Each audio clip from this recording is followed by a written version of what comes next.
Hello, hello, my dear friends, you've reached Elena's bar. The best place on the internet, the very best by far. She'll help improve your fitness, but there's also so much more. 'Cause here are just a few things that this channel has in store. There's barre and there's Pilates and there's belly dancing too. And many styles of yoga, so I'm sure there's one for you. Then watch her practice pianist string from right within her home. She's in such big condition, she'll outrun the metronome. Elena's Barre, Elena's Barre. They're the best place on the internet, the very best by far. It's not just the piano, but the ukulele too. The guitar and violin are even more that she can do. She does so many different things, it's hard not to lose track.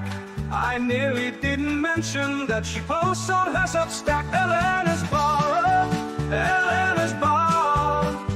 The best place on the internet, the very best by far. Yet controversial topics may be brought up for discussion, but try not to provoke her or she'll swear at you in Russian. And sometimes certain topics can make quite a big impression. So remember, you take part at your own risk and your discretion. Yeah, Elena's Barre, Elena's Barre. The best place on the internet, the very best by far. You might even meet Anitta if you're quite a loyal fan. She's got a fixed male cat, but she's so desperate for a man. We've really got it all, then you couldn't ask for more.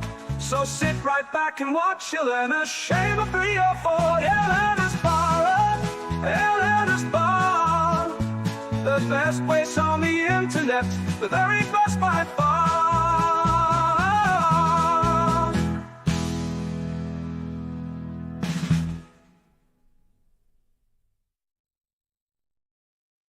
Hello, hello, my dear friends. Welcome back to Elena's Barre and the Resurgence of Sanity. How are you doing, guys? Doing fine. Good. Doing good. Made it back home.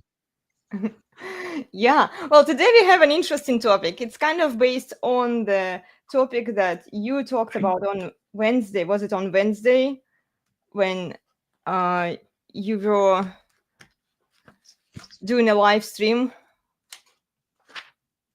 Yeah. What were we talking? Oh yeah, Jesus is my boyfriend. My boyfriend. Yes, yes. Jesus is my boyfriend. So this What a one bunch is of shit. Well, yeah, where's I your know. thing? This one is based on that. This is where women choose to go celibate. Oh. And yeah, I prepared a few videos for you as an example, guys. So we might start with them, unless you have other thoughts. Steve, do you want to begin with something? Steve, can women really be celibate? Well, we are about to find out, Nick. I don't want to do the spoiler here, but we are about to listen. Oh, okay. Through some of these videos. They're not very long. One of them was on Instagram, another one was on YouTube, but I haven't responded to the one on YouTube. I don't think I left a comment there, but I did definitely respond to the one on Instagram, and I don't think she particularly liked me for my response there. But I imagine that again, Elena. Huh? What are you shaming a 304 like your introductory video says? I didn't call her that. Well, let's see. I'm going to show you that video and you're going to see what I wrote there. Okay? Yeah. So, oh, well, we'll start with the YouTube video because I have it lined up here. So let's check this one first, okay? And let me see if I can zoom it, okay? How long is this video? This one is 13 minutes, but we might skip the introduction because she takes forever to begin the video. I hate it when they do it. So she has 2 minutes of information in a 13-minute video?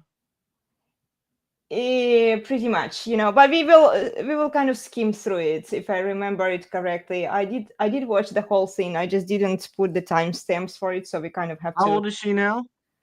Well, look at her. Can you see her? She looks like she's Wall. Yeah, well, maybe beyond the Wall. She's late 30s. Looking good for late 30s, but yeah. Wall. wall. Yeah, pretty much. And it's My Journey with Celibacy. The playlist is called. And the video is called This Bible Verse Changed How I See Marriage and Singleness Forever.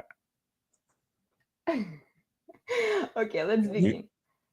Video has been on my heart because I was celibate for 10 years and wrestled very intently and deeply, even wrote like part of a thesis on holy virginity, on actually choosing celibacy as a Christian, as a lifestyle, not as second best or as something that is just for those unlucky few that don't have the opportunity to find their soulmate, or I don't believe in soulmates, but find a person to raise a family with or to fulfill a biblical marriage.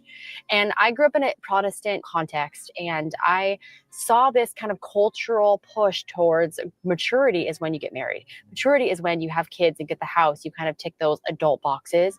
And I really wrestled with that because there is no guarantee that any of us are going to have a spouse or that lifestyle is going to be fulfilled.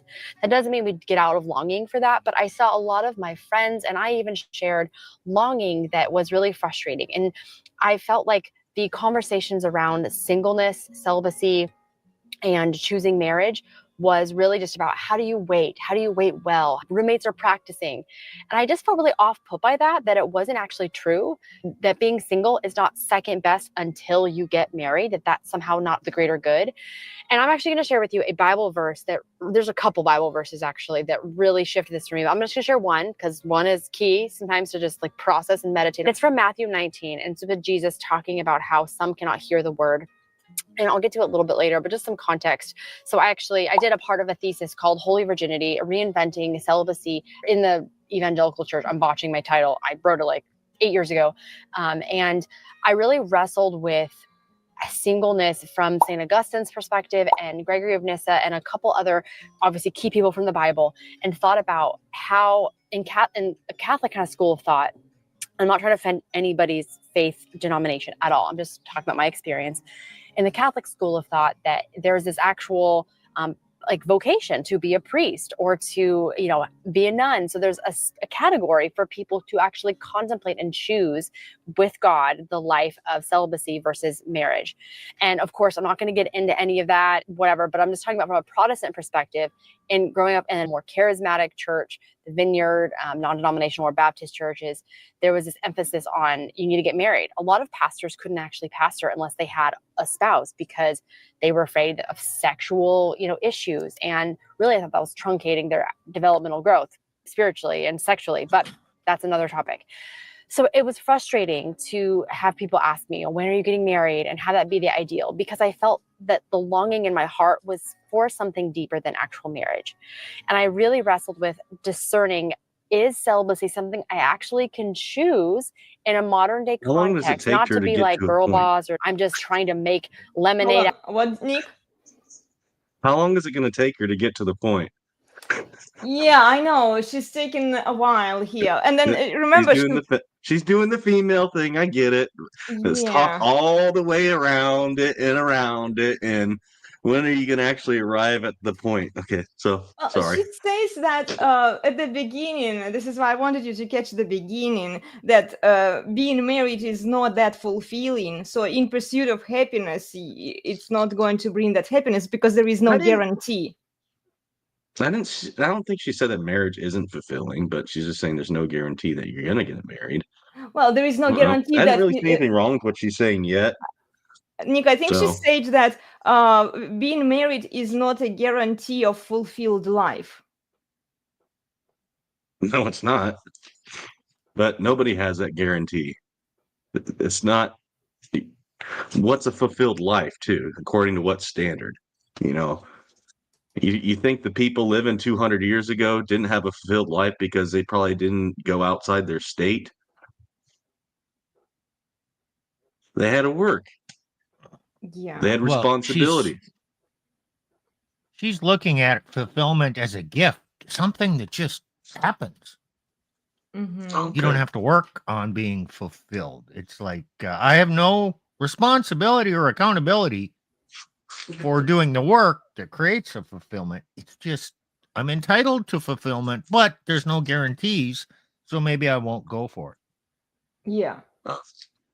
Well, let's keep watching because I don't quite remember. Out of lemons. I'm not talking about that. I'm talking about actually choosing it as a way of serving Christ and being united with him in a See, like the emphasis is so on united with Christ, not with the actual man on this planet Earth. It fits straight into Jesus is my boyfriend. She's doing this kind of like a mystical union. It's like almost like a romantic. I don't know. All believers in Christ, through regeneration, through faith, however you want to slice it, Catholic, Protestant, there's a union with Christ. Mm-hmm. You're spiritually united to Christ as, the federal head, the God man, very God and very man, the second person of the Trinity. You're united to him. And yeah, it's a spiritual union. But it doesn't mean that she might be taking that union in another way that's kind of like some of these these medieval mystic ladies did that I talked about, like Marjorie Kemp or something like that I talked about on Wednesday, where it's almost like this romanticized union. Mm-hmm. Jesus is my boyfriend type thing. Point out her language is different from that of a man. And I'll paraphrase or talk about a Catholic priest. Okay. Gone to seminary, he's chosen celibacy. And what does he say? I have chosen to serve Christ. Word is serve. She's talking about celibacy. Oh, I have chosen to be united with Christ. Well, men don't talk that way. Nick was right. It is true, but they don't use that language. So when she said, she didn't say serve Christ, she said united with Christ, which tends to go to the Jesus is my boyfriend Exactly. thing. Yeah. And she didn't choose that path at the beginning. She probably slept with a bunch of guys before she hit the wall. And then suddenly she decided to be united with Jesus. She already gave that away. She already had her hoe phase. She said, I was celibate for 10 years. Okay. Yeah, but probably, before 40 10 years old? years, look, if she's in her 40s because she's not a young girl, she said celibate for 10 years. She didn't say celibate for my entire life. I'm a nun, right? Right. And then she's talking you about can become holy a nun virginity. afterwards. It's fine. She's talking about holy virginity. You're either celibate and you're okay. That means zero man in the past up until this point. But if you're celibate for 10 years and talking about holy virginity, is this holy second virginity? Yeah, it's not the same. Exactly. They're not the same. It's not this born again virgin bullshit. Yeah. Well, this is what they seem to believe, and she's not the only one who says. I mean, hey, but if she's closing her legs, that's a good thing. Yeah, right. But then also, hey, I'm against promiscuity, so if you don't want to be a 304-year, that even though you might have been used to be one, okay, good. Well, you close your legs and then you go away. You don't need to go public with this video, you don't need to virtue signal. Then, okay, if I chose to close my legs and then let's say I decided to go pray to God and stay in the monastery somewhere, right? Because I chose that path. And why do I need to announce it? Why do I need to make it public so that the whole world knows about my path? And then they virtue signal for me, they simp for me, right? And then they want to wipe me up because I'm such a virtuous woman. I chose a different path to keep my legs closed, and I announced it to the rest of the world. I mean, come on. Okay, let's keep watching here. A different vehicle than marriage. And now that's actually how I see it, is singleness and marriage are both intentional gifts to worship and glorify God and to grow in union with him. And both of them are painful. Both of them have their own gifts that the other doesn't have. And so there are options on the table. So I'm going to share with you the verse that I really meditated on and actually thought through. Do I actually want to get married? Disclaimer, I am married, but But I actually remember, and I told my husband this, that I remember actually grieving the day we got engaged because I knew I was letting go of a different way of life that I had planned and anticipated for. And I discerned with the Lord along the way. There's no right or wrong in this. It's really about calling, and you need your community to discern. A spiritual director is really helpful. We get so worried about finding the What's a one or spiritual making marriage this idol. And I think marriage is a huge. I have no idea. Spiritual What the fuck director, is a spiritual director? spiritual guru, I guess, or a pastor. I don't know. Oh, that's the kind of the low, very low church. Don't know what the fuck they're talking about. There's probably a band playing up front. There's probably a stage. The sermon's probably a fucking skit. Oh my gosh, spiritual director. What the fuck? Well, we came up with a That new. title does not exist. And then they claim themselves being Christians, you know. It's like she's married now. Oh. So she is married now, or so what the what is she talking about? I don't. This video, you know, this is why I wanted to show it to you because it makes no sense, you know. And So then she what was was the, married? No, she is married or was married, and now she said that she's she's a married. virgin, or she was a virgin. She wasn't a And virgin. She she was has celibate. been celibate for 10 years, and then she married her husband, and then does she still choose to close her legs to her husband, and then like Madonna Does she? complex? I don't know. Okay, let's find out. I don't want to accuse her of something if I don't know though. Huge idol in the Christian faith.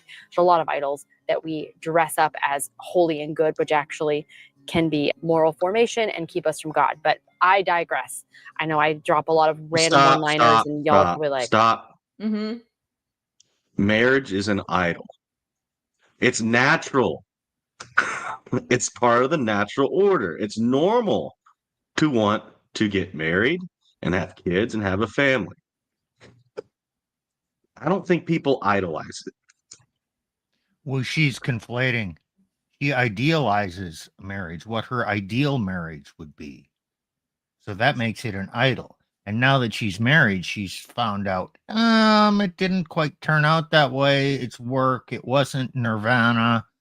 So I was making an idol out of something, a state of bliss that doesn't exist. Well, yeah, marital bliss comes and goes because there's always 3 rings in marriage. His ring, her ring, and suffering. Yeah, it's work. It's work that they don't want to do because they believe that they deserve everything. Okay, let's keep watching. what is she saying? So feel free to comment. And this video, again, I could talk about this for hours and hours and hours and hours. I read tons of books on this. I processed it a lot, and I've sat with many directees on this topic because navigating loneliness and singleness does not have to be the same thing. You can have a thriving single life and not feel lonely, and you can be in marriage and feel lonely. So happiness is not in a It's true. Mm-hmm. circumstance. It's really your orientation and how you show up with God in the midst. So I know I've been teasing you with this How verse. you show up This is from with Matthew God. 9. Just to give you some context, the Pharisees are come to him and saying in verse 3, they came to him to test him. They said, is it lawful for a man to divorce his wife for any reason? And then he said, haven't you read at the beginning, the Creator made male and female? And so he starts talking about that. And then they said, well, why did Moses command to give a certificate of divorce? And then he talks about how Moses gave you that certificate because your hearts were hardened. I encourage you to go read this on your own. I want to get to the point of what he says. Then the disciples respond to him after Jesus responded to the Pharisees when they were testing him. He says, well, if this is the situation between a man and a wife, talking about you can't divorce your wife unless there's marital unfaithfulness, and then if you marry another, you commit adultery. The disciple says, if this is the situation between a husband and wife, is it better not to marry? And Jesus replied, not everyone can accept this word, but only those to whom it is given. For some are eunuchs because they were born that way. Others were made that way by men, and others have renounced marriage because of the kingdom of heaven. The one who can accept this should accept this. From my reading of scripture, and y'all theology police out there can definitely unpack this deeper. But for me, wrestling with this, knowing that there is a place for every person, no matter whether brokenness left somebody in a situation, whether life circumstances have impacted and changed your relational status. There's like 3 different things he's laying out here. Some are born that way, some are made that way by men, circumstances, and then some choose that. So we often don't make the space, I have found, in the Protestant community to choose it. And I thought it's really important going through a discernment process of, am I ready for marriage? Is this something that I actually want? Is this a way I want to serve God? What do my longings point to? Do they point to marriage? I believe wholeheartedly that our deepest longing for marriage and family is really a deep longing for God, everything, whether that's career status, it's all the desire for union with God that we have. And at the same time, it can manifest itself. Career status The is union desire with for God. God. She's like it's like a mystic, like this mysticism. Ugh. Jesus is my boyfriend. Yeah. Steve, do you have any thoughts on this? No, just keep No, going. just keep My watching. thoughts will eventually come out. Okay. Mm-hmm. In so many different ways. And so when I really wrestled with that, it gave me so much more freedom and peace to not worry about the waiting or feel like my life was somehow in front of me or in the future or about circumstances that I couldn't control. But it was really about being present to the Lord wherever I am and serving him with full potential. And there were gifts that celibacy gave me, that celibacy gives people that I know that have chosen a life, or just life has unfolded that way for them, that they have so much joy and satisfaction in God. And it's not to transcend and ignore those desires that we have, but they're secondary. The desire for marriage and family is secondary. I think. Oh, desire for marriage is secondary.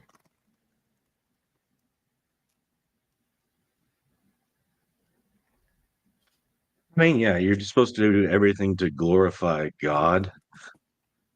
But I think she's ignoring nature. Mm-hmm. This is what feminists do usually. They She's got her go head up against her nature. ass. Yeah. Yeah, you should seek God first. Seek first the kingdom of God. Sure, get it. It doesn't mean you ignore nature, the natural order. Yeah. Well, Biology. you take this like she's putting God before her husband. Exactly. So therefore, if her inspiration and understanding of the scripture is different than that of her husband, obviously he needs to follow God and not listen to her husband. That's where this rationalization takes her. Well, and then listen to God. It's just a quote to do what I want because God tells me what I want. They can interpret the Bible however they want. And then if a man has his own Bible interpretation and then he doesn't fall under her supervision, let's say, then he's the wrong man for her. He's not the right person for her because he doesn't do as she wants him to do or as the Bible tells her to do.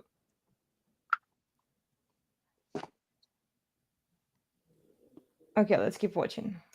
David Benner talks about that in his book, Desiring God's Will. When a woman said, I really want to be married and have children, he said, no, that's not true. What you really want to is to be loved and to love. That's what you were created for. And we think it's... So to be loved, you are created to love and to be loved. This sounds like feminist BS. Not to have... So biology is to be married and have children. Here is the function. The woman's function is to produce babies, right?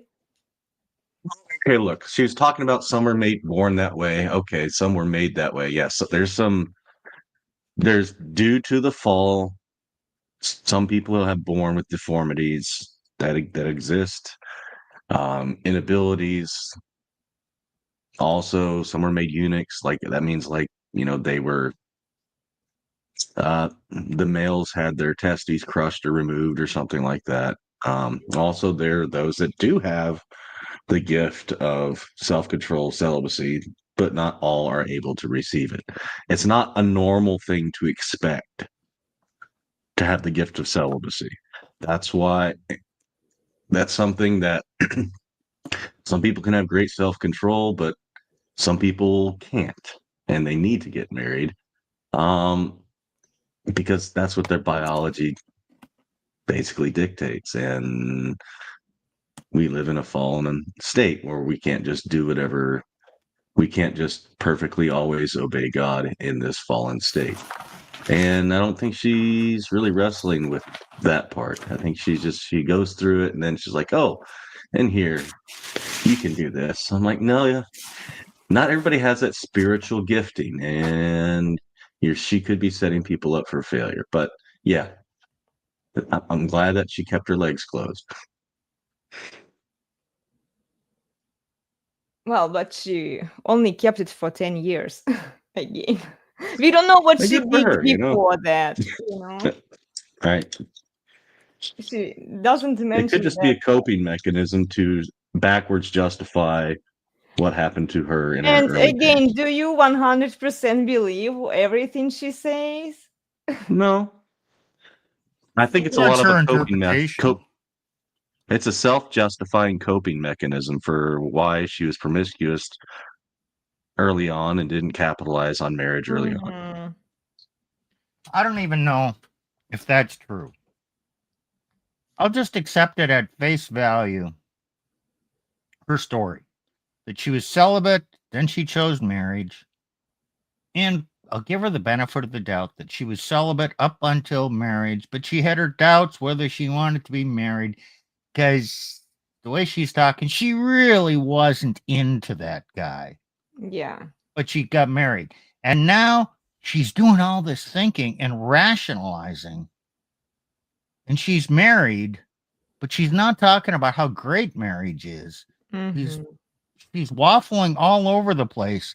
This is an exercise in rationalization that will help her to rationalize whatever she does in the future.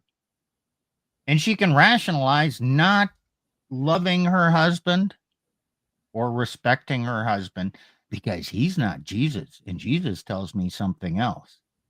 Exactly. So this is rebellion rationalization wrapped in a holy blanket.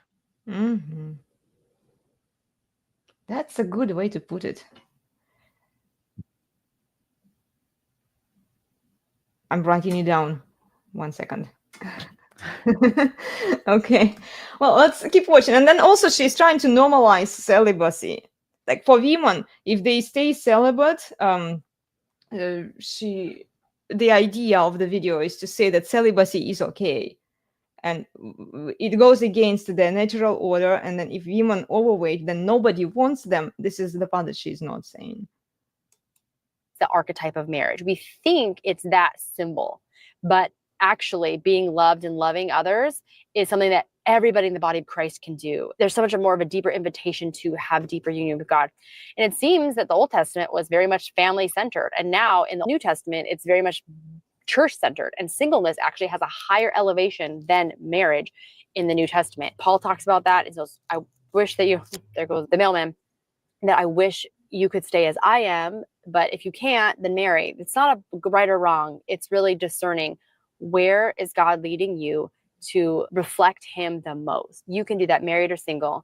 And some of us might go, okay, yeah, that's true. But we haven't really made the space to wrestle and process with that. So what do I actually believe? What are my longings? And you know what? I've seen so many women, even on these big podcasts, they say that they choose to be celibate. They choose the singleness because All right. that verse in the Bible, they are cherry picking the parts of the Bible that they like, that resonate with them. And then they just choose it to validate their decisions.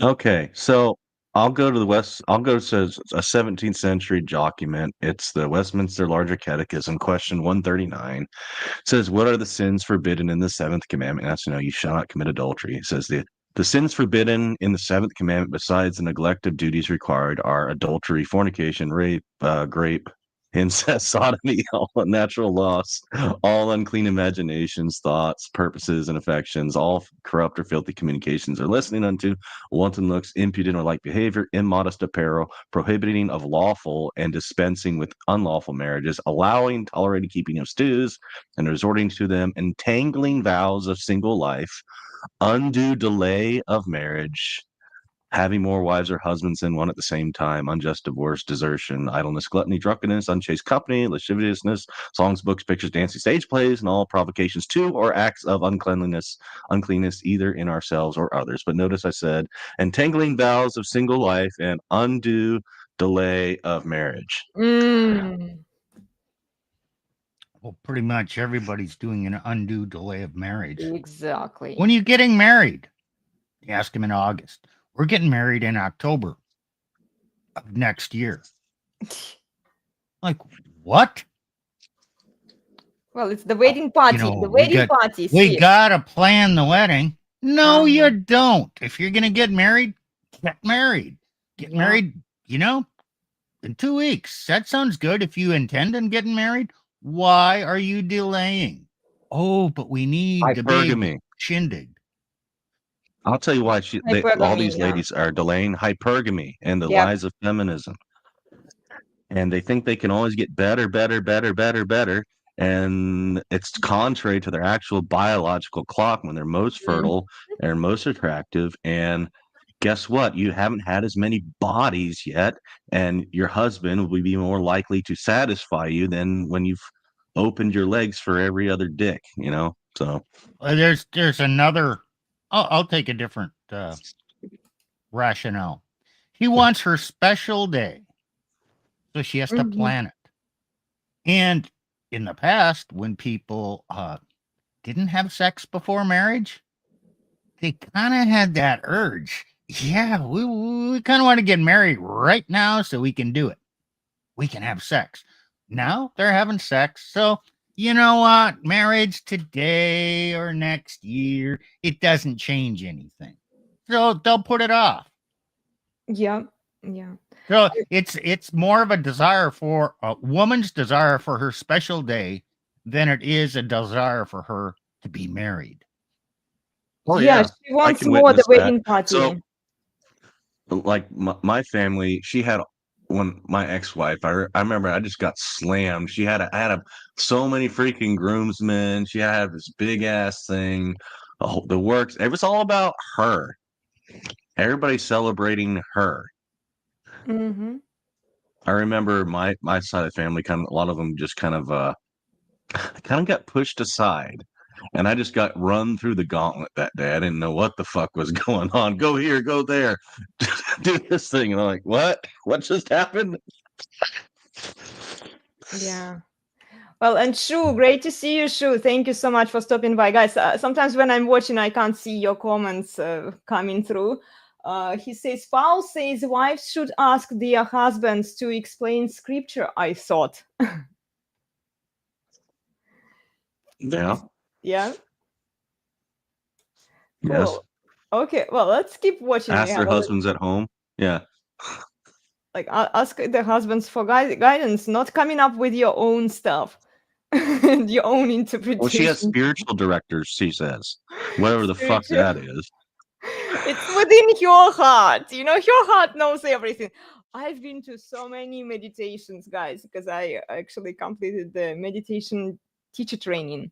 And we had to teach people basically that, do what your heart tells you, go deep into yourself, and you have all of the answers to your questions. They are all within you. And she could refer to you as a spiritual director, whatever your heart wants. And then it kind of resonates everything she hears outside on social media. All of this spirituality gurus are telling her. Yeah. No, her spiritual guru is her union with union with God, with Christ, her boyfriend. Oh, exactly. Yeah, whatever she wants. And then notice how Christ happens to tell her everything she wants that resonates with your 100%. Okay, let's keep watching here. is really about, and to enter into the longings with the Lord and experience the pain and let the pain teach us, let the pain show us that Christ is the presence that we really do long for. And that Oh my actually helped me a gosh. lot in my own marriage. She just said it. She just said it.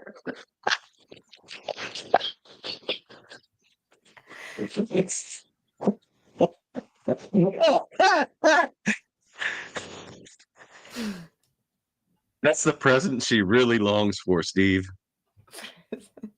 Yeah, Nick, do you think in her marriage she's sexually open and adventurous with her husband? Fuck no. Or do you think she's adopted this mantle of purity? And yeah, sex is okay, we'll do it. But my longing is for God, not for carnal knowledge of my husband. So yeah, it's begrudging, and yeah, she's not gonna be a wild woman in bed. I'll tell you that. Except when she gets tired of this, one of two And things then happen. she'll be When she entered. gets Mhm. 45, after call it 7 to 10 years of marriage, it's boring. You want Mhm. some experiences. So it's either an affair, and don't kid yourself, Christian women just like this have affairs. Or she gets divorced to go on a journey. And Find what is she looking for, Nick? The You just top said it. carousel. She wants to find herself. Find Because yourself. she Uh-huh. lost herself in marriage with her husband. She doesn't know who she is. So now it's time to go on a journey to ponder my navel, to find myself. How do you find yourself? By, unfortunately, sexual experiences. You want to be filled and fulfilled. Yeah. Tell me I'm wrong. I can't. You're right. This is what they Steve, do, have and you then seen they this rap it. multiple times? The Christian Does women. behavior tend to repeat itself? Yeah. Human Well, behavior. it repeats itself, but every Nawalt woman is like all the other Nawalt women, and they're all special snowflakes, and they all kind of behave similarly. So you can't say with certainty this woman will do that, but I can say with quite certainty that the majority of women in her case will do what the majority of women are reported to have done in these situations. And there's all kinds of stories throughout the internet, on YouTube, about women like her get divorced. Yeah. Oh, no, actually, there's a story. I think it's either First Timothy 4 or 5 talks about not enrolling younger women into like the widowhood or whatever it is. Why? Why is that? Oh, I gotta find it. Oh, You'll learn I'm gonna read it, nasty guys. behavior from the widows, or what? I don't know. Oh, I'll find it. I'll find it. Hold on. Da, da, da, da,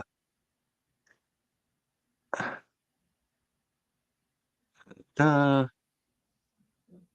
It must be First Timothy 5. Oh. Honor widows that are widows indeed, but if any widow have children or nephews, let them learn first to show piety at home and to requite their parents, for that is good and acceptable before God. Now that she is a widow indeed and desolate, trusteth in God and continueth in supplications and prayers night and day. But she that liveth in pleasure is dead while she liveth, and these things give in charge that they may be blameless. But if any provide not for his home, they denied for his faith. And verse 9 says, let not a widow be taken into the number under 60 years old, having been the wife of one man, well reported for good works, if she hath brought up children, if she has lodged strangers, if she has washed the saints' feet, if she have relieved the afflicted, if she have diligently followed every good work. But the younger widows refuse, for when they have begun to wax wanton against Christ, they will marry, having damnation, because they have cast off their first faith. And withal they learn to be idle, wandering about from house to house, and not only idle, but tattlers also, and busybodies, speaking things which they ought not. I will therefore that the younger women marry, bear children, guide the house, and give none occasion to the adversary to speak reproachfully, for some are already turned aside after Satan. Ooh. Didn't he meant? Isn't there something in there about under 30? What? You said she shouldn't join the ranks of the widows if she's under 30. No, I think it's actually means 60, if I understood it right. No. I'll Well, check and version. also in the Bible, as I was reading Genesis and other parts of the Bible, people lived longer back then. So 60 years of age. Yes, 60. 60 years of age. it could Under be 60. Because she'll Yeah. wax wanton and want to remarry. I mean, oh, she still has those urges. Yeah. So if she tries to embrace this role of celibacy and service, she has a longing for things that she's known in the past. And she will return to that, and she will be worse than she ever pretended to be. Her sin will be worse than her holiness was previously. Yes. And notice that he talks about the younger women to get married and have kids. Yeah. Young women get married, have kids, guide the house. Not, oh, I'm going to be a celibate career woman. And after I had my hoe phase, and maybe some do, some don't have the hoe phase, but yeah, they pretty much all tend to. But Well, an interesting thing, when in Catholic history, they had the convent. A woman would choose celibacy and go into a convent. And in the convent, they devoted to prayer. And the convent many times was cloistered. It means they didn't intermingle with the public or with men. It was kind of locked up, because if they were out encountering men, they probably would just slip and fall on something. it's not my fault. Pretty much, yeah. That bad man. Never your fault. Never your fault, right? Yeah. Well, let's keep watching. Marriage. There are so many expectations that, I mean, I came in pretty aware of how marriage is a crapshoot. You think you know somebody and then you marry them and they can change and evolve, and it's learning to love them as they unfold, even the really ugly parts. But I realized, Oh, did you see what she did there? She just called your husband ugly. See, okay, I've learned this. When a woman mentions something, she's already thought about it. Yeah. So if she describes a situation, that's actually what she's saying about her husband. Exactly. And if a woman ever mentions the word divorce, or, we, in passing or in some passing, somewhat inconsequential way to her husband, if the word divorce or if it's in a discussion, he mentions the word divorce, he's actually thinking about it. Yeah. In women, generally, act on things they're thinking about. So Mhm. he mentions the word divorce. That's your first clue, and it's pretty damn certain that you will be divorced probably within a year. Yep. Ugly things about her husband. How about you just shut up? Yeah. Shut the fuck up. Don't talk about the ugly parts of your husband. Oh. Hey, Nick, did your wife ever use the word divorce in a discussion with you? Oh,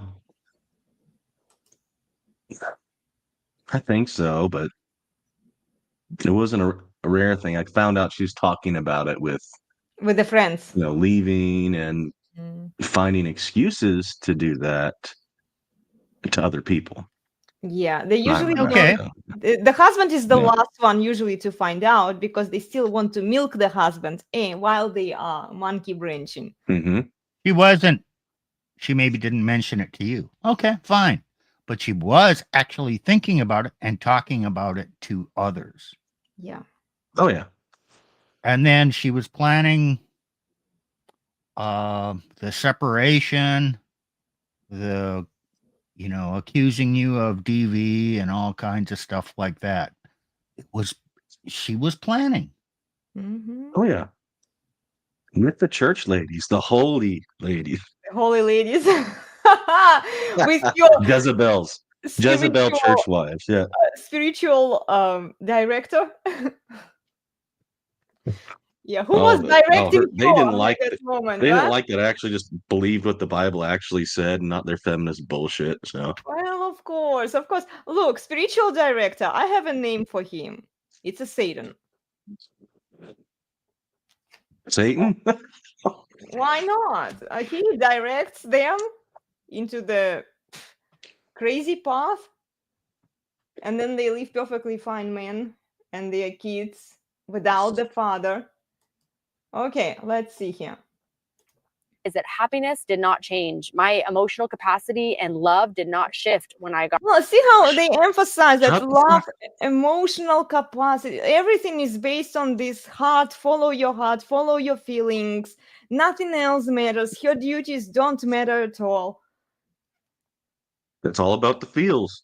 It's all about the feels and the tingles. And this is This where is the I'm really. gynocentric church Rolla talks about. She's totally in on it. Yeah, but we also in the red pill mention tingles a lot. The genuine desire, genuine desire. My question is it enough to maintain a marriage just to have genuine desire for your spouse? I mean, it definitely helps, right? It doesn't hurt, but is just having that burning genuine desire for the person going to be enough?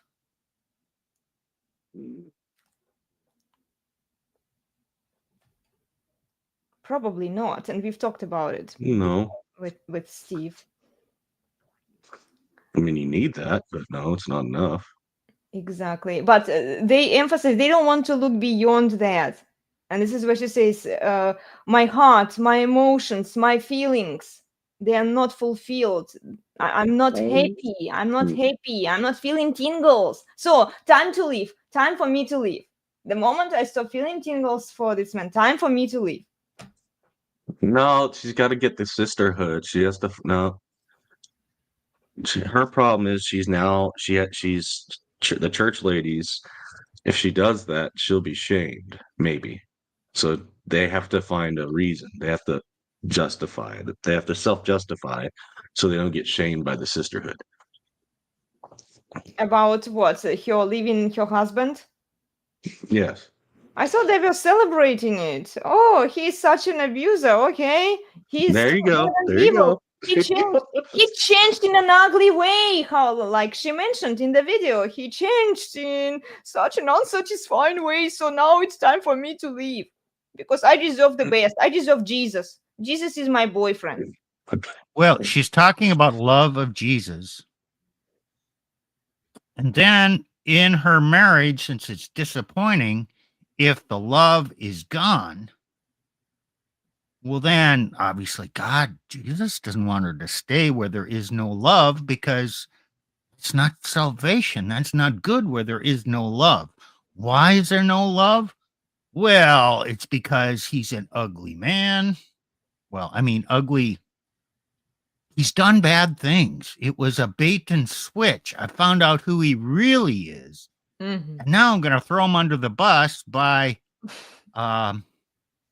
throwing SA claims against him, or he has bad thoughts towards the children or something. And then that's an excuse to rationalize why she doesn't love anymore.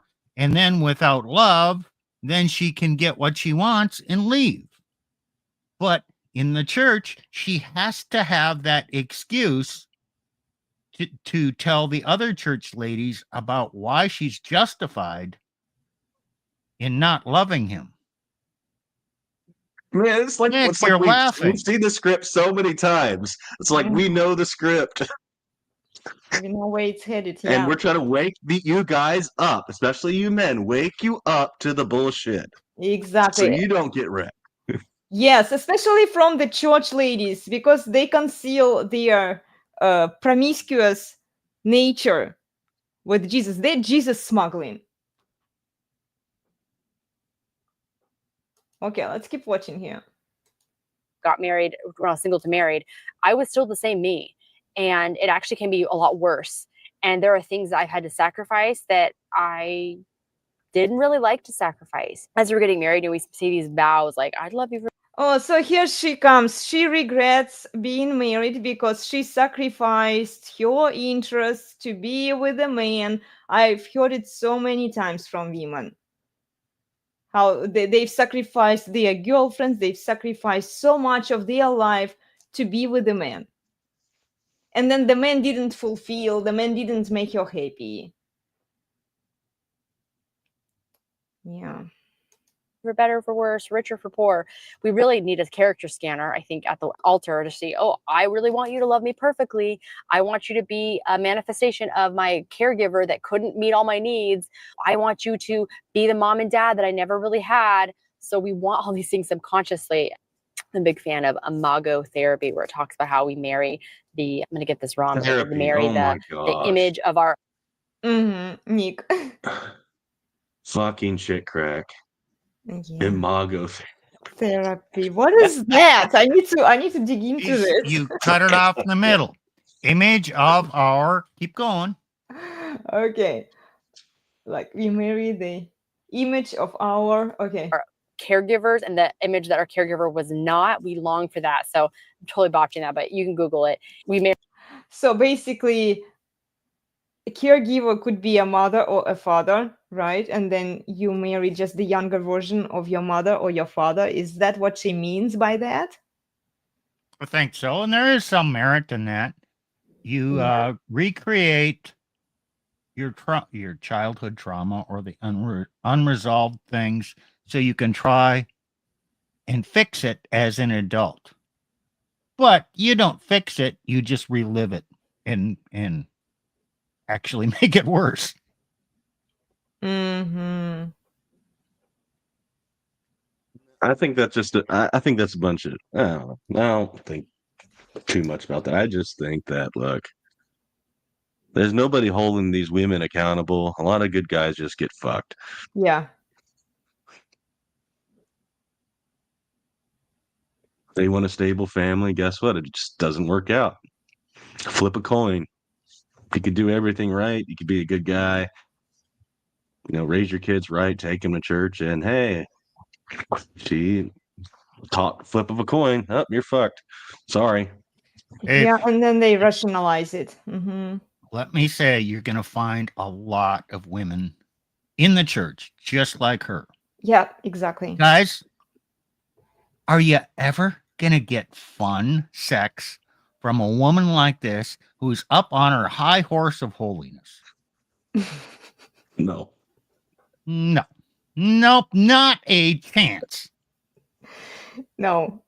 She's Madonna, right? No. No, because she has no sense of fiat, of do what thou will, or I surrender. She doesn't surrender to God. She makes God in what she wants, but she has no inkling of submission to her husband. He's really not even talking about submissiveness to God. It's all about God loves me and, my fulfillment Oh, and blah, blah, blah. guys, this is why when I hear women talking about God and Jesus in particular, I always roll my eyes because I know it's bullshit, because they are not willing to submit even to God. They only use Jesus as a metaphorical abstract figure to validate what they already made up their mind to. If they chose one thing and then they make Jesus to agree with them, then of course Jesus tells them what they want to hear because they tell it to themselves. It's very easy to use Jesus as this abstract figure because there is no real human, right? It's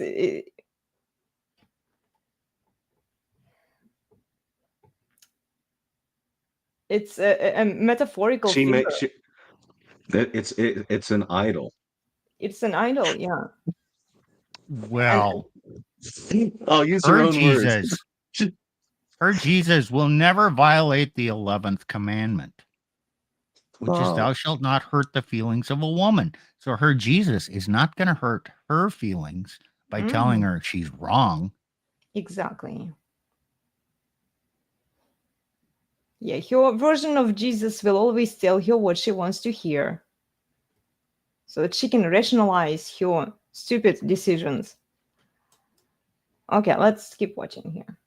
Very essentially a version of our parents. We keep trying to work out. Marriage is about healing. I think our whole Christian life is about healing. What? Marriage is about healing? What kind of crap is that? Fuck that. No. Marriage, what? My husband is my psychotherapist now? Come on. I mean, seriously, this is what they are broken. They are broken, entitled, delusional. There is no treatment for delusional people. I'm sorry. You are a delusional, entitled woman, and then you expect your husband to fix you somehow? Oh, Jesus, her boyfriend. You see, you get married to someone who will meet your needs, because delusional. someone has to meet your needs in order for you to be healed.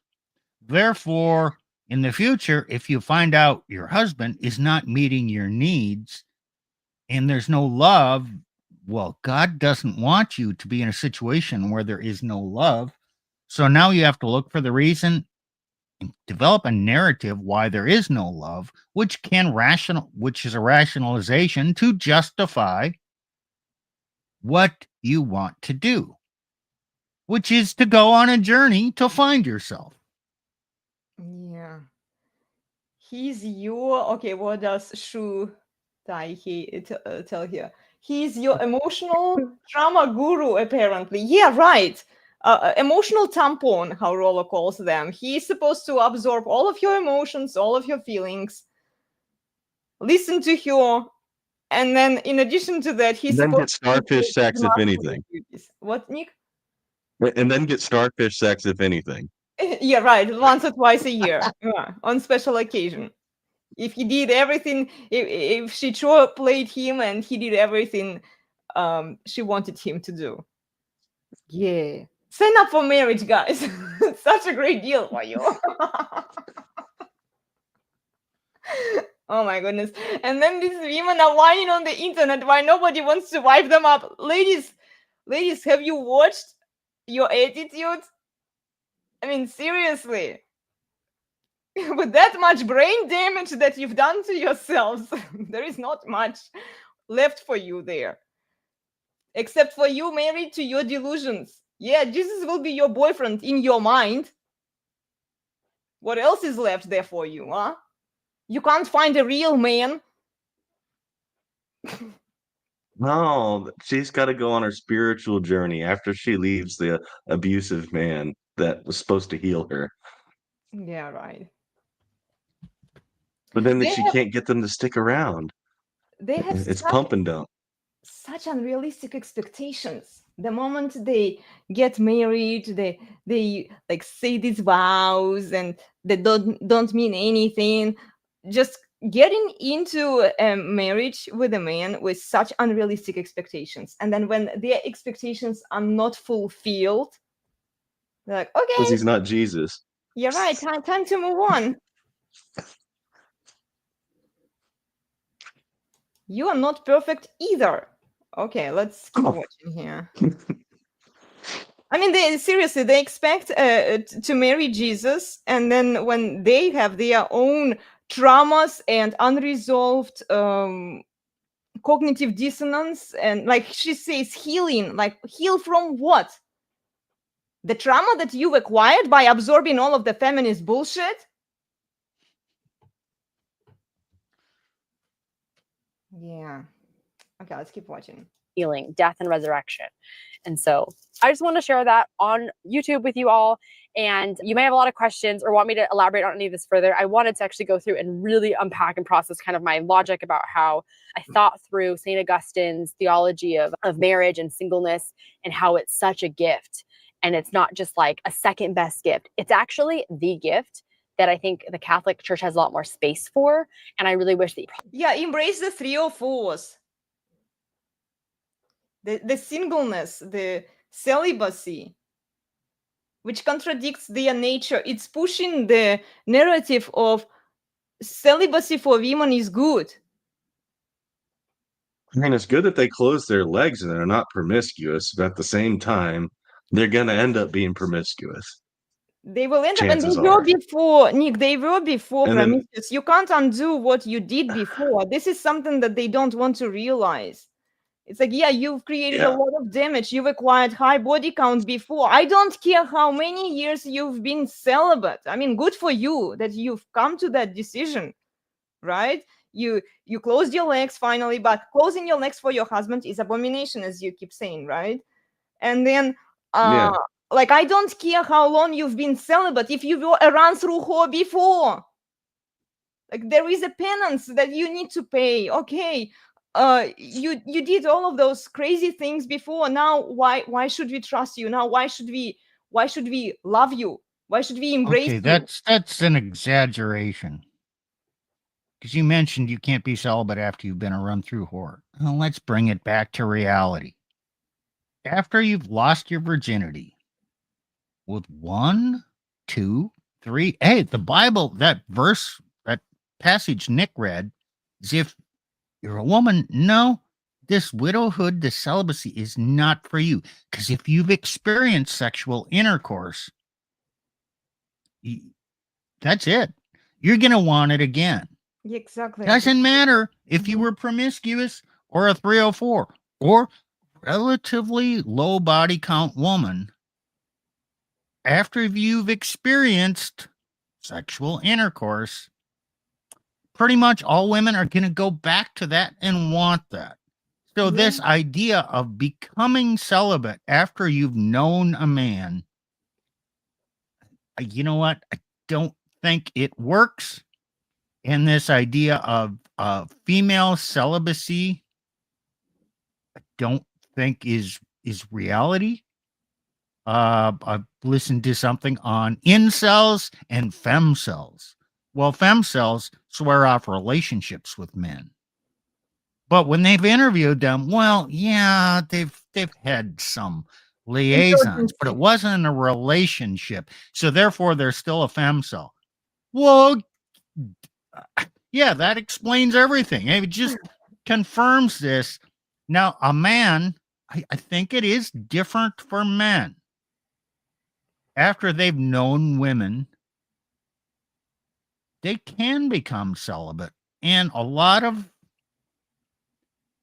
our saints, even priests, and you have to go Catholic or Orthodox or historical, because it doesn't really happen in the Protestant church because they don't really like single pastors. But St. Augustine, okay, he had a lot of carnal knowledge before he became a bishop. Yeah, a priest, short, a short time because he was elected bishop before he was a Yeah. priest. And then he needed to get his priesthood so he could become a bishop. But yeah, he had a lot of carnal knowledge. And, I'm going to assume that he was celibate from there on out. So I think it's possible for men. Is it likely? Probably not. But I don't even think it might be possible for a woman. But I'm going to say it's rare for a man, and it is so unbelievably rare for a woman Yeah. to be able to do this that we might as well say it just doesn't happen. It doesn't. Steve's right. He's going to make good points, but we're forgetting what these women are usually not, how old? And what range do they? 30, 40. 29 40? to 35. Yeah. Okay, so they already were probably promiscuous. Maybe not, but chances are, yeah. Okay. So instead of getting married young, like the Apostle Paul instructed, being raised by a father, the father giving over the child, not the child, they've grown up, but their daughter, right? They've reached maturity, the child reached maturity. And when they reach maturity, the father would give the daughter to another man to be married. Mm-hmm. And that was her, generally, historically, her first man that she was with. Okay, I know that's not happening today, but the body count will be a lot lower. They could pair bond. They're not corrupted by this feminist career lifestyle. Their minds and their lives are not as corrupted and distorted and ruined by culture, by everything else. And they're in their biological prime. Mm-hmm. So they're not always going to have to think, oh, I wish this man, he's not like these other mans I've been with before. No, that's her man. Yeah. She has There's no other point of nobody to reference. compare. Yeah. And this is what I talked Yeah. to my husband. And so recently, she's going to be more generally fulfilled than these run through whores that now I'm going to be celibate. I've already hit the wall, but hey, I'm going to extend. I'm about to hit the wall. I've already hit the wall, but hey, I'm going to extend out the year when I'm already about to hit the wall or I'm in the wall. I'm going to keep being celibate. I'm like, okay, good. You stop spreading your legs, but it's not a good plan. It's not, and it doesn't work because once Your value actually keeps going down. Yeah. Well, that's all true. But my observation is it's even worse is what she gave away for free Exactly. in the past and had all that adventurous experiences in her what's known as whole phase. Now she moves into her purity stage, regain second virginity or whatever. And now she is only there for love and commitment, and therefore she closes up those her adventurous mentality and goes to the purity mentality, and so her husband will never get the enthusiastic sexual partner that she was prior to knowing it. Yeah. So that's eventually she will be unfulfilled with that because she doesn't bring that part of her personality. She hides that. That's behind a wall. That's her mask is now the purity mask of I am a lovable person. I am the subject of love. I am not an object of desire. Yeah. And so what Steve just referenced was an episode we did on the Resurgence of Sanity. Please check us out on the Resurgence of Sanity. Steve led an episode called The Mask She Wears. So you guys should check it out. Sorry I interrupted you, Steve. What were you going to say? No, I was just going on about the same thing. I got my thought out. Awesome. Yeah. Yeah, this is what also bothers me. They gave it away for free to the bad boys, and now the sucker man, your husband, has to pay double price to be with you, and he won't even Double get price? What the hell are you talking about? Free versus lifetime commitment. lifetime. You know what? Yeah. As a married man, Nick, have you ever contemplated the CPF with your wife? CPF. What is Yeah, it? cost per fuck. Cost. Oh yeah, not worth it, Oh, man. okay. You know Oh, what? moonlight- Count oh. up the number. Okay.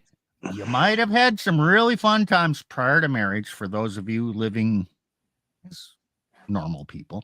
But then count the number. You can probably count them up. How many times you did it while you were married. Yeah, and And how then expensive- figure out the cost in thousands of dollars post-divorce. right. And you're going to come up with Ooh. a CPF that is just going to blow your mind. So it's Yeah. not twice what it was before. It's infinitely more expensive. Exactly. Infinitely. Because she was giving it away for free or for a dinner out. I mean, let's say Yeah. he took her out to dinner. Yeah, it cost, back in the day, $100, maybe a bit more. And she put out. Okay, well, If only. got his money's worth. But as a ex-husband, if you calculate yours, you're gonna go, oh my God, that was insane. And it was for starfish sex too. Oh, Fuck. she used you. And look, it's not just the cost per fuck, it's also the long time commitment and how much money and investment you put into her by being with her. Like, she wanted a fancy house, right, that you can't afford. Okay, who is paying most of the mortgage? Oh, let me guess, a man. Then a kid. Mhm. Who is funding, who is paying for all of the expenses associated with kids, with living, with food? Oh, it's a man, because your money is your money, right?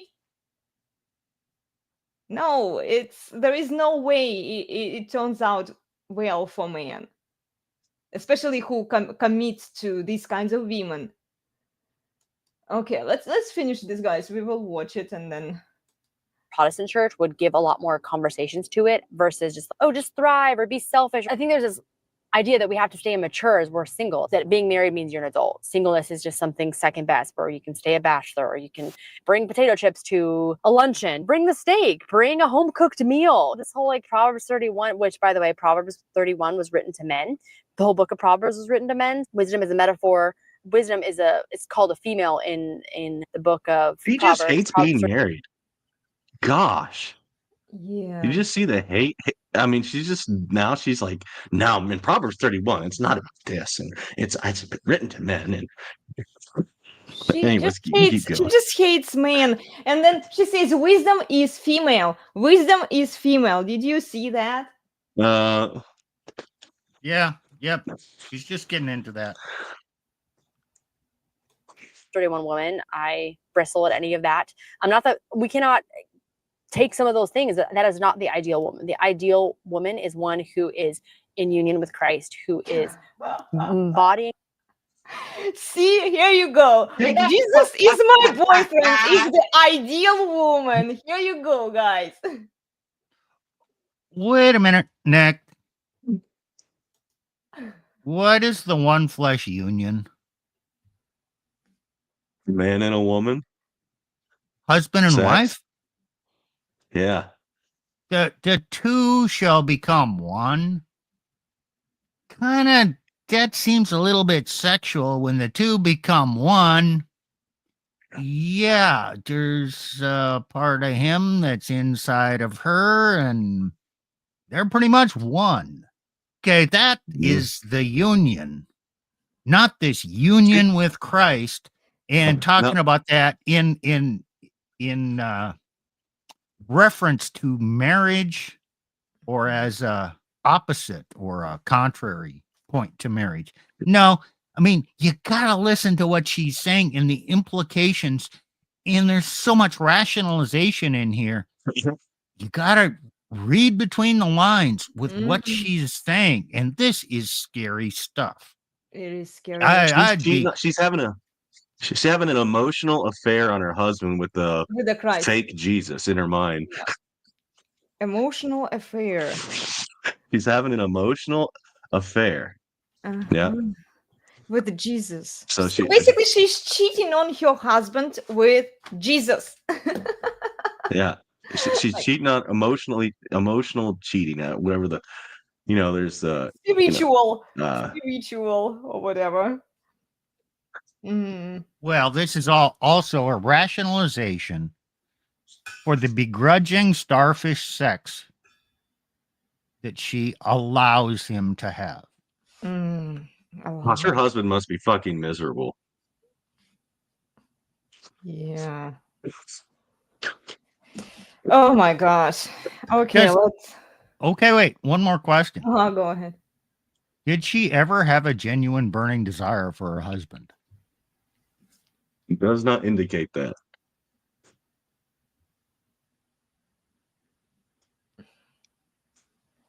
She certainly doesn't now, but I would agree. I don't think she ever did. He's settled. Mm-hmm. Yeah. Not as much as she has for Jesus. No, she doesn't for Jesus.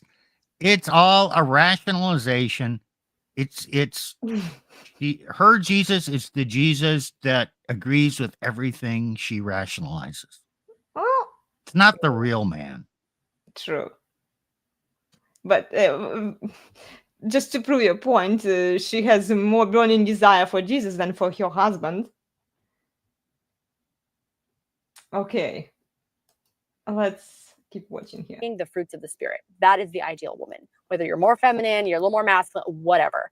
I really think that is what a woman is. And these stereotypes can be Like more. It's a feminist. She's more a feminist. She's a feminist, so more masculine doesn't matter. No, it does matter for women. No, she's a Gnostic. It's almost like she's Gnostic. I don't know. Androgyny. The spirit erases distinctions. Mm-hmm. really limiting. That's the and I fruit think of her fake Jesus. Oh, she just said these stereotypes can be limiting. So, therefore, stereotypes are not valid because every woman is a special snowflake, whether she's more feminine or more masculine or this or that. And why should we let the stereotypes define us? That would mean we would become enslaved to the patriarchy. And that's not union with Christ, because Christ tells me things that I know, and then my husband is wrong, and I shouldn't do something that's wrong by following him, when in my heart, Jesus loves me and he tells me these other things. Mm-hmm. Yeah. Okay, let's keep watching. It's too much candles fun. for things. We want What, Nick? Sorry. So this is too much fun. It is fun. Yeah, this is why we are doing the whole video, guys. We might just do one video today and then we'll leave the other one for next week. Okay. a prescription. We want to feel safe and have a well-ordered life. And until we're ready to let go of that well-ordered cookie cutter life, we will not, I think, embrace the true mysteries of God. Not that we can never fully embrace the true mysteries of God, the side of the new heaven and new earth. Okay. Curious what you think. I might get a lot of comments down below about your thoughts on this. And I know this is going to bring up a lot of pain because this awakens the ache and the longing for a lot of us. And let me tell you, being married, I have a lot of aches and longings that another human being cannot meet. Yes, Nick. Jesus meets the pains and longings that her husband cannot satisfy her with. Mm-hmm. Yeah. He's the side piece to Jesus, her husband. Mm. Yeah. And notice how Jesus is my boyfriend is also their own prioritization of themselves. They prioritize themselves first and they are path to Jesus or whatever they want. the healing process or finding themselves is more important than being Mysteries. submissive to your husband. And the mysteries. It's like she smuggled in like Hinduism or Buddhism into Christianity and mixed it with feminism. It's exactly the article that I was working on, guys. I'm just looking into a few books from the library where I need to find the proof for paganism. And yeah, this is how yoga got into the Western world, and then this spiritual journey that women are pursuing now. Like there is a reason to all of this, you know, and it fuses with feminism greatly. It just yeah, this is what they usually do when they say that they are on a spiritual path. They are conflating Buddhism and it's polytheism. They don't believe in one god, they believe in multiple deities and idols. And it's almost like they view Jesus as this, even if they claim themselves as Christians like she did. She still believes in multiple. Well, her Christianity is emotional Christianity Mm-hmm. in the evangelical Christian church, Yeah. which is all very close to feminism, and it's just pervasive. It's really egalitarianism. Yeah. So for a long time, this was not present in the Catholic Church, the Orthodox Church, or the Reformed Church. Mhm. It didn't really even enter into the Episcopal Anglican Church early. Well, I mean, it entered in the 30s. That was one of the first to fall. Mhm. But the last of all were probably Catholic, Orthodox, and Reformed. But now you really see these same sentiments described by women in those churches. Would you agree, Nick? Yeah. You can't not. It's the spirit of the age. It's pervading the whole. Yes, individual churches, certain areas might be better at holding it off, but you're being attacked on all sides with this shit, and it's in your churches. And it's like if they don't see one deity or idol confirming their beliefs, they will find another one who confirms that. And I wonder if it has something to do with this current idea and trend of Jesus is my boyfriend, where yoga has been introduced into the Western society that kind of pushed their multiple deities, right? And then you can idolize certain gods, and if you don't like one god you can go to another god, and then maybe this has constructed also the belief Well, that, you know, he can tell her basically what she wants to do. yoga is kind of a broad term because you do yoga. Well, I do yoga, but I But don't put religion into it. I just do right, it's the philosophical meditation practices of yeah. yoga. It's not so much the physical aspects, the body training, muscle training, Mm-hmm.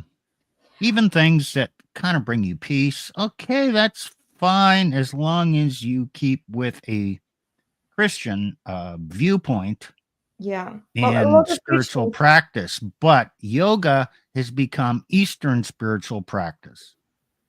Yeah, well, it has become even here in the US. This is how a lot of teachers they push the Buddhism, they push the philosophy and the religious aspect of yoga. I have trouble teaching yoga to Christians because a lot of Christians they don't want to come to yoga. They don't want to practice yoga because they associated. They were told once that you were not supposed to do that because you are. Basically praying to multiple gods instead of one god, right? And they have that kind of limiting belief that prevents them from the benefits of physical aspect of yoga, because there are a lot of benefits from practicing physical yoga, like exercising, right? And breathing exercises, and even a little bit of meditation when you just sit quietly and just breathe, focus on your breath. They don't want to do it because they are scared, and they believe that it's still, yoga has some negative connotations to Christians. And I've seen so many videos where people just criticize yoga, the whole thing, you know. They don't differentiate between that. Okay, there is a physical aspect of yoga which is very beneficial for people, for your well-being, for your health, and there is the spiritual aspect, the religious and the philosophical aspect that a lot of teachers are promoting. I don't do it, but it's kind of rare, you know, to find teachers who don't do it, because it's, I have so many books on yoga here. And they teach you how to push it, you know, how to push the religion. Yeah. Well, anyway, Well, it's good that you don't do that. well, I just don't. I just don't feel comfortable doing it, you know. And then it's not. I was really never into it. Even if I send some mantras, I didn't really mean it. It's just for vibrational relaxation of the brain, you know. But then I even quit doing mantras because, you know, it's like you don't really need it. Yeah. Well, let's keep watching here. And I have I have loneliness I still have to navigate. I have dysfunction and dynamics and healing that I still need to do that are separate from this other person who's also on a journey of healing. And he belongs to the Lord. And so I belong to the Lord no matter what. It's really not about how does this person meet my needs, but Lord, how do I get my deep needs met by the Lord? And then I can respond in love and honesty. So here she says that there is no human being that can meet your needs, because only Lord can meet your needs, which means The that deep needs. nobody can meet your needs, right? No, she has deep needs. Only the Lord can. Meet your deep needs. Yeah, no real On human, her no real journey, human can she meet is your. going to self-destruct and go on the cock carousel to get those deep needs met. I guarantee. Yeah, yeah. Define your deep needs, lady. Yeah. And Steve knows exactly what I'm talking about. Yeah. I mean, the language or choice of words does have meaning. Yeah. Okay, let's keep watching here. Honesty, which means things can get real hard and messy and ugly sometimes, because honesty, I believe, really leads to freedom, whether you're single or married. So having that honest conversation with yourself, processing it with a spiritual director, those things have been key for me to really let go of some of these false cultural narratives and impressions that I've been given, so that I could really find my true calling, what God is really calling me into. Yeah, he's calling you to be in a whore, right? You know what you Go mentioned in find there? yourself. Her need to be honest with herself and her spiritual director. She didn't say to be honest with my husband. Mm-hmm. Well, because they don't prioritize the husband. They prioritize. That's because she's being honest with who she is behind the mask. But she's going to wear the mask for her husband because she's not called. She doesn't feel called to share that part of herself with him because he can't meet her needs, her deep spiritual needs. To be hard and messy. Well, she doesn't have the burning desire for him, the genuine burning desire for her husband. So there is no way he can meet her deep needs. Notice that she said after that journey, she's like, journey, deep needs, hard and messy stuff. Just listen. It's what's underlying what she's saying versus what she's actually saying. Yeah. Yeah, it's fun, guys. It's fun. Okay, let's keep watching here. And there's a ton of grief with both. We grieve when we're single, we grieve when we're married, we grieve when the relationship doesn't turn out the way we want, when our hopes and dreams have shattered. And those things are so real and sometimes disappointing, especially when you have families to tend to. And, you know, I'm just so grateful that the Lord really, when we're at heaven's shores, we will have every tear wiped away and that he will restore everything. But as we live in that tension, we can leave every vocation on the Well, and this is why they want men on the plantation. What is it? What does the shirt say? Here. Oh, let me zoom it for you guys. Hold on. Can't read it. It's too small there. It's too small. Have you had your SSRIs? I wish you had your SSRIs or something like that.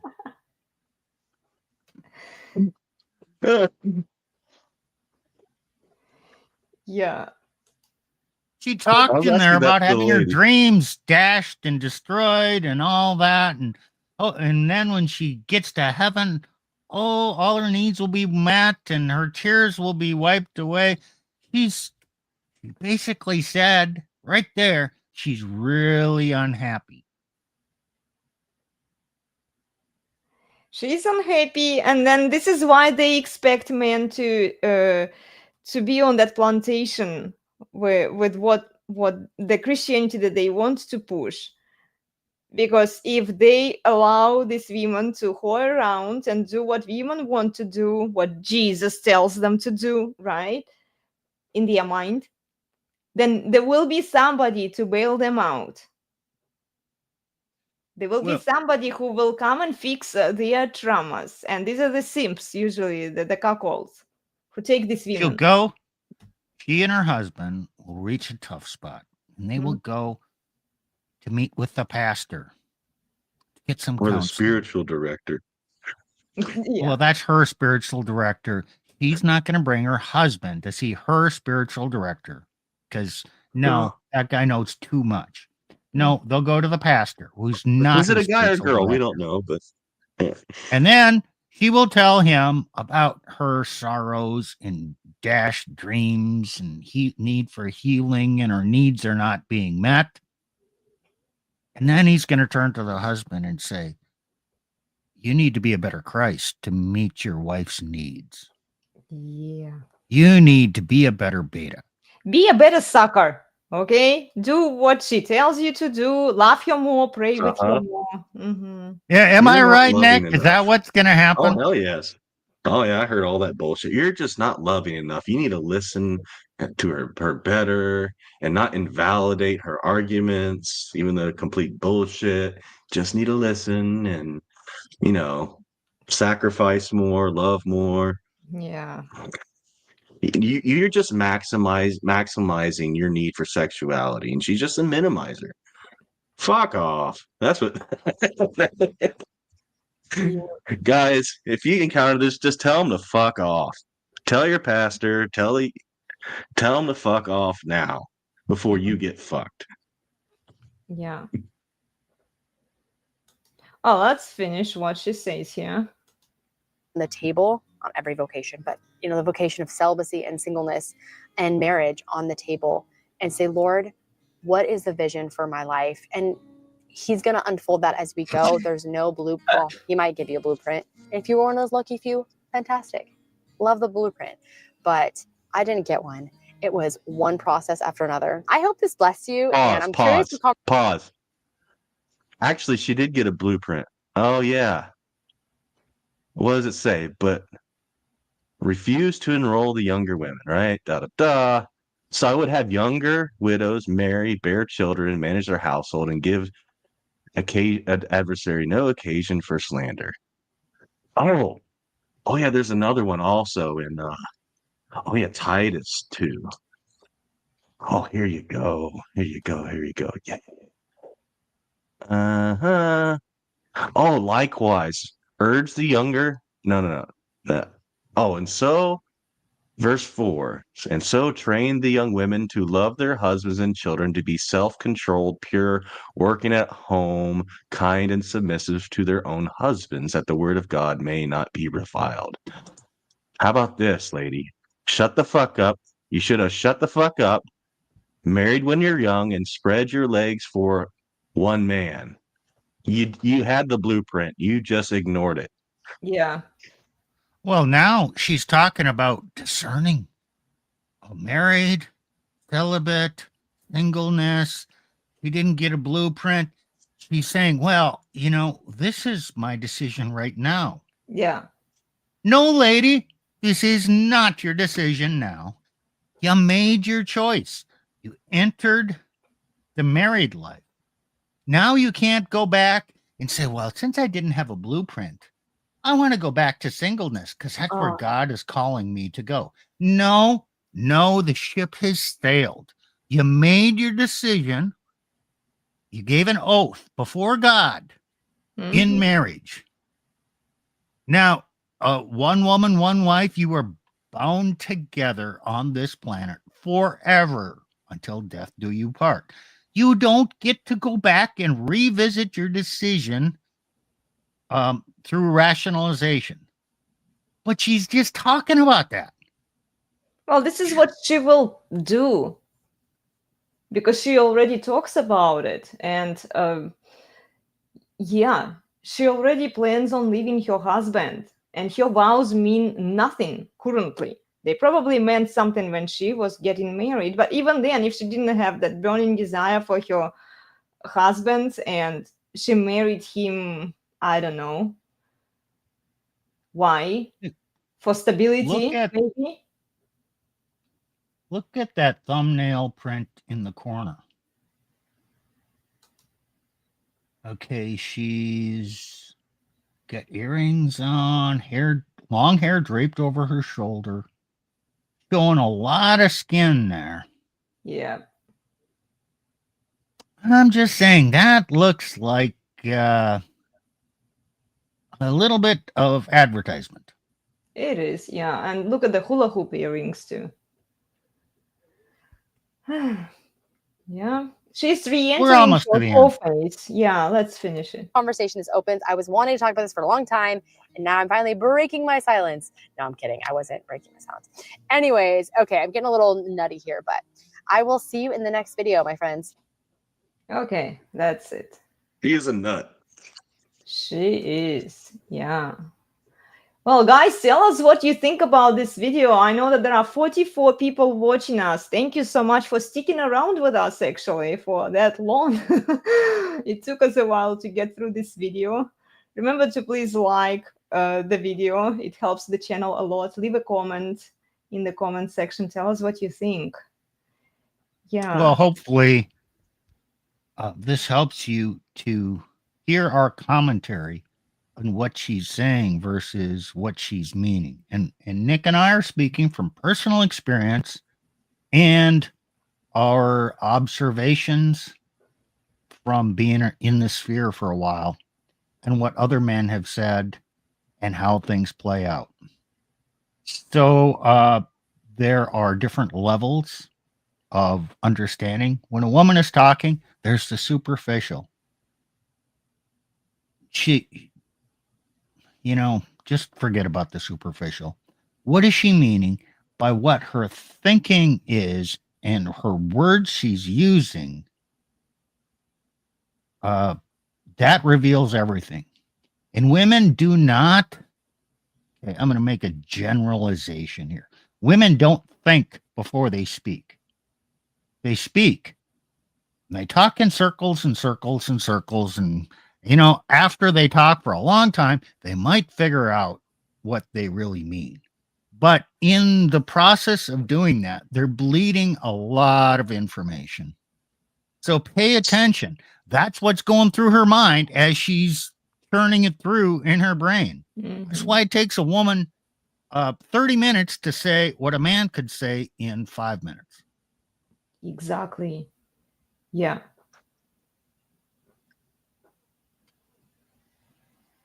Yeah, Steve's on point. Women think. Guys, The red pill exists. It's become so popular. Look, the red pill doesn't mean promiscuity. It has certain observations, details, statistics. There's science. There's history. There's a lot of stuff that deals with the light of nature or natural law. Okay. What has the church forgotten? They got their heads up their ass. They don't want to actually pay attention to the way women are biologically, psychologically, and their behavior. Well, guess what? The red pill guys figured that out. Hey, maybe you should pay attention to what the truth is. Yeah, there's the revelation, the special revelation, that's perfect, pure, the word of God. Yes, receive that, but don't ignore what's going on around you. Stop having your head up your ass. Pay attention. The red pill has become popular because you guys didn't do your fucking job. You church guys. You didn't do your fucking job. You got your heads up your ass and you're letting men get destroyed. Mm-hmm. And then you pat yourselves on the back saying, man, bad. Yep. We saved her from that bad man. Go get fucked. Yeah, well, let me and by point out, doing so, they are promoting more promiscuity and Yes. delusions that women have. Go ahead, Steve. Um, Sorry, I interrupted you. Nick discusses the red pill reality and supports it with logical truths from the Bible. The red pill is not counter or opposed to Christianity because the observations and truths in the red pill can be supported by a lot of what's said about men and women in the Bible.